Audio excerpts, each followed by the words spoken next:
Tonight, breaking news. The jury has reached a partial verdict in the Sean Diddy Combs case.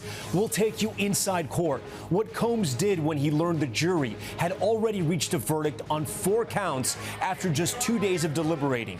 But the most complex and punitive charge, racketeering, the jury still not unanimous. We're live.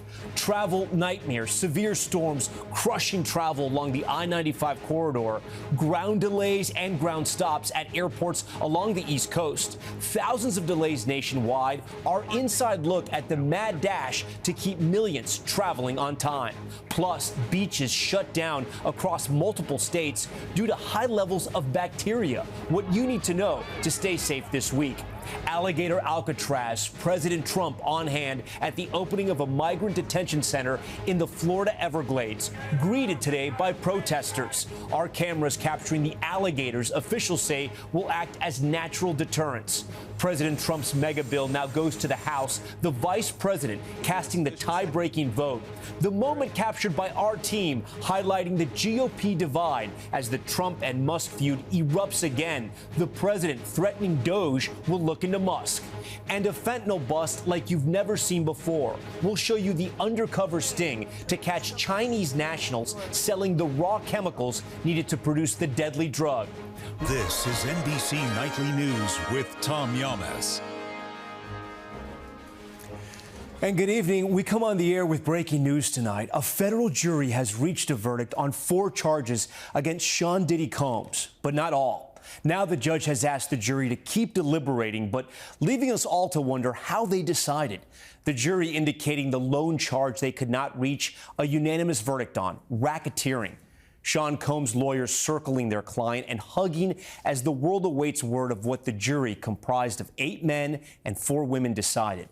But we will have to wait at least until tomorrow morning when they return to deliberate. It's all been rapidly unfolding tonight. We begin with Chloe Malas, who was in the courthouse. And Chloe, what did Combs do when the jurors came back so fast with a partial verdict? Tom, that's right. I was in the courthouse watching Combs as he read that latest note from the jury. And like you said, his attorneys circling around him in a very powerful scene. At one point, Combs putting his head in his hands, even rubbing his eyes, looking clearly dejected. We've reached a verdict on counts 2, 3, 4, and 5. Read the note from the jury that came just after 4 o'clock.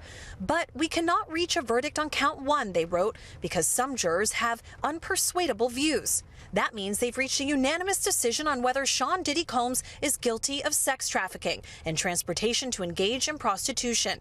But the jury of 8 men and 4 women is split on the most serious and complex charge, racketeering conspiracy. For that count, jurors must decide whether they believe Combs ran a criminal organization and committed underlying crimes like kidnapping and arson. Late today, the judge urging the jury to keep deliberating to try to reach a decision on that last count before revealing their verdict. As the jury's note came in, Combs' attorneys hugged and formed a circle around the music mogul, who put his head in his hands, at one point giving a thumbs up to his family. During the 7-week trial, prosecutors alleged that the music mogul ran a criminal enterprise and used power, violence, and fear to get what he wanted. Calling 34 witnesses, including 2 of Combs' former girlfriends, Cassie Ventura and another known only as Jane. Combs opting not to testify, his defense team calling no witnesses, telling the jury that the claims against Combs were badly exaggerated and that physical abuse and love of baby oil are not federal crimes. The jury will resume deliberations tomorrow morning. Chloe Malas, NBC News, New York. Also tonight, 26 million are under flooding alerts and 33 million are at risk of severe weather as thunderstorms roll through the Northeast, all during one of the summer's busiest travel weeks. NBC's Tom Costello is at Newark Airport as crowds are trying to catch flights tonight. Tom, how's it looking? Yeah, we've got a lot of people who've been waiting a long time to get out of here, but the delays have been building through the day. At the moment, we've got more than 5,700 delays in the United States, 1,300 flight cancellations, and they are extending from Washington, D.C. all the way through New York City.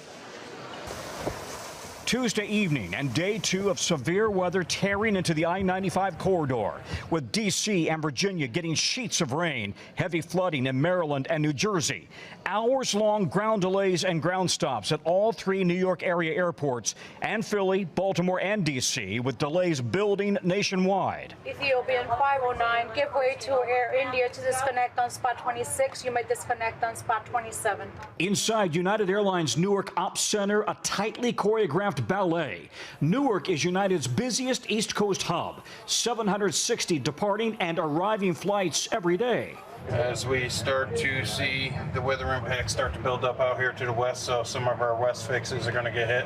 Just 6 weeks after Newark melted down due to air traffic control equipment failures and the loss of runway 4 left. Now reopened, the airport is running at full throttle. Newark shares this airspace with 3 other airports, major airports, JFK, LaGuardia, Teterboro. There's also 50 smaller airports nearby, and it makes this the most complicated airspace in the country. Athens inbound 125 will have a medical emergency on board. ETA is 1356. Getting priority clearance, a United flight from Athens with a 25-year-old in medical distress. Their aircraft taxiing is going to have to hold, and then the medical emergency is the first aircraft on the ground and to that gate. Amazingly, United says Newark is now the Big Apple's most on-time airport. Depending on the airplane type, we have between 30 and about an hour and 10 minutes to turn that plane. Tonight, Mother Nature seems intent on ruining best-laid plans. How well can we manage this tonight so tomorrow morning looks like nothing ever happened? Tom Costello, NBC News, Newark Airport.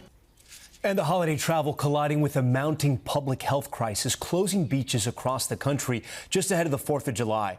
Maggie Vespa is at a beach closed for swimming outside of Chicago. And Maggie, the timing couldn't be worse.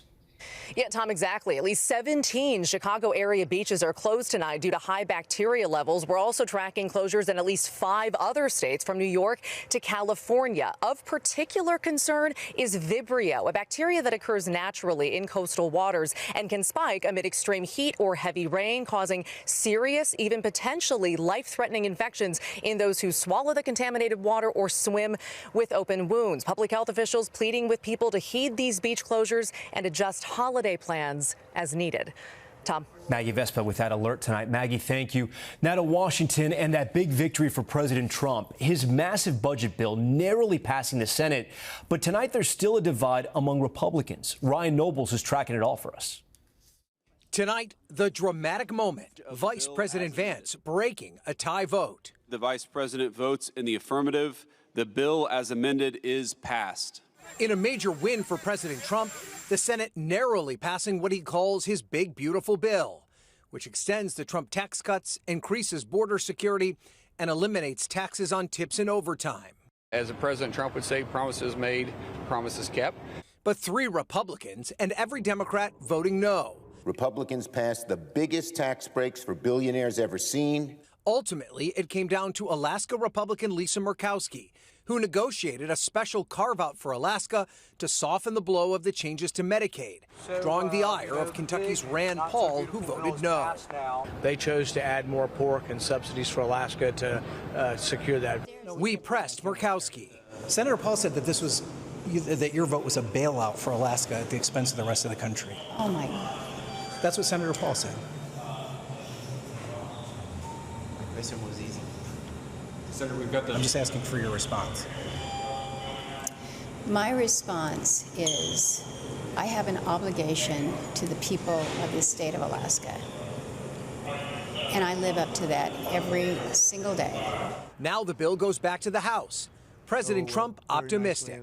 Actually, I think it will be easier in the House than it was in the Senate.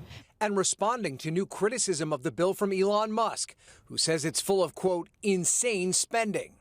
The president posting, without subsidies, Elon would probably have to close up shop and head back home to South Africa. Doge is going to look at Musk, and if Doge looks at Musk, we're going to save a fortune. While Speaker Johnson insisting he can get the bill through the House again, despite a razor-thin Republican majority.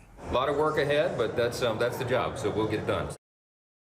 Ryan joins us now live from Capitol Hill. And Ryan, we just saw that moment in your piece with Senator Murkowski, and now you have new reporting about a Republican divide in the House.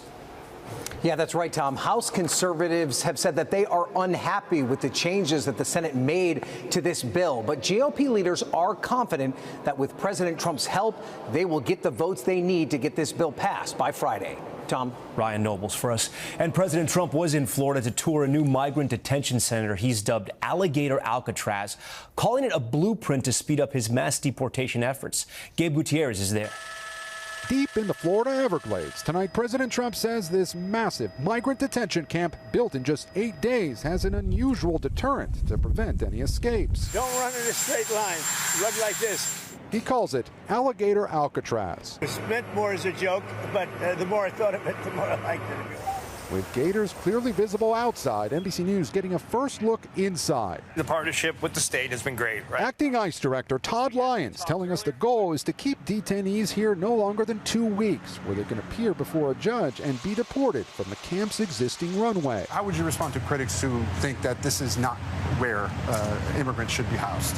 Well, what I would say is that obviously individuals that want to come here to enjoy the American dream should think about returning on their own, so they're not in a detained setting, right?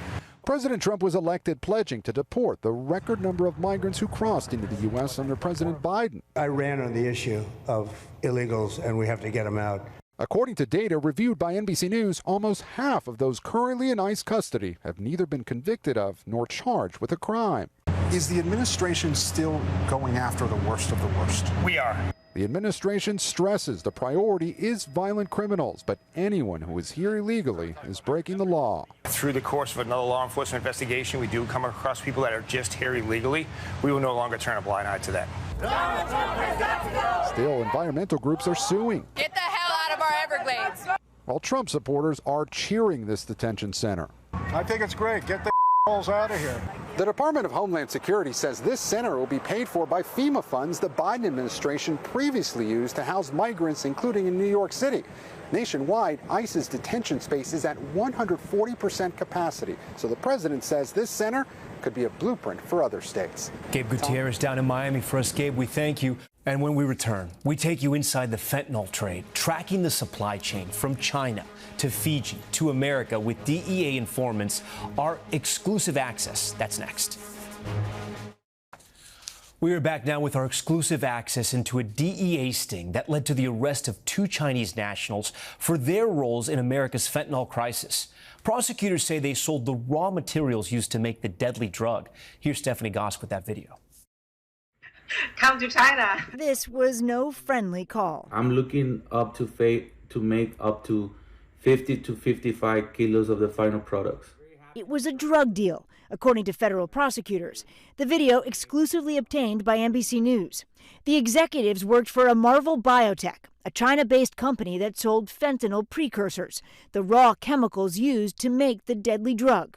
Boasting online 100% stealth shipping, prosecutors say, by disguising their illicit products as dog food, nuts, and motor oil. The Chinese company arranged to have roughly 3 kilos of the precursor sent to this address in Lower Manhattan. But what they didn't realize was that the person they were dealing with was not a drug trafficker. He was actually a DEA informant. And this was the beginning of a sting operation that was going to put both of them behind bars. A Marvel Biotech is one of thousands of companies just like it, according to Ray Donovan, former DEA chief of operations. It was one of those companies that we knew was connected to Sinaloa cartel. In Mexico. In Mexico. That's the cartel once run by notorious drug lord El Chapo Guzman, who now sits in federal prison in Florida. Donovan helped put him there. But soon after that conviction, the DEA's strategy to fight fentanyl started shifting. We had to do more to go after the bad actors that were way upstream. Bad actors like a Marvel Biotech. But to make the arrest, the DEA had to lure them out of China. And that's what they did. Here they are sipping coffee in the lobby of a fancy hotel in Fiji in 2023, hoping to secure a huge sale. Me, like in Mexico, like I pay officials so that way I don't have problems. Moments later, both of the Chinese nationals were arrested and extradited to the U.S., where they were convicted on drug charges and money laundering.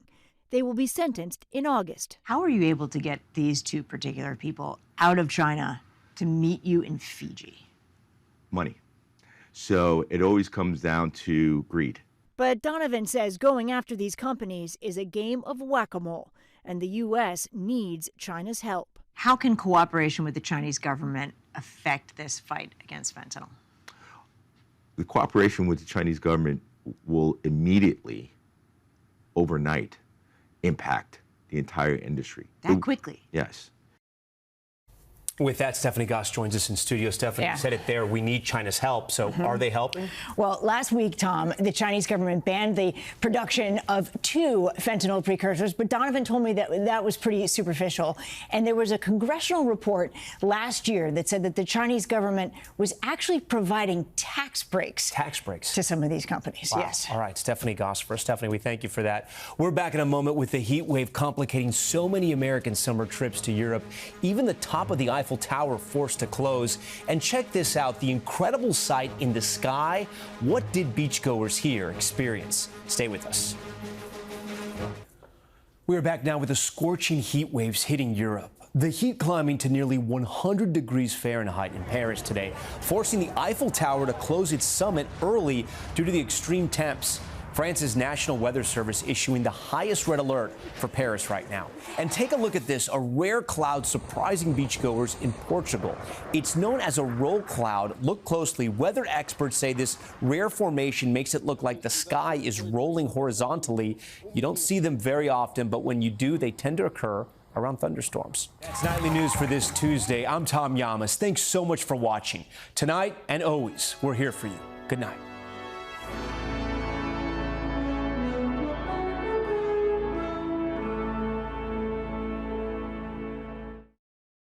We thank you for watching, and remember, stay updated on breaking news and top stories on the NBC News app or watch live on our YouTube channel.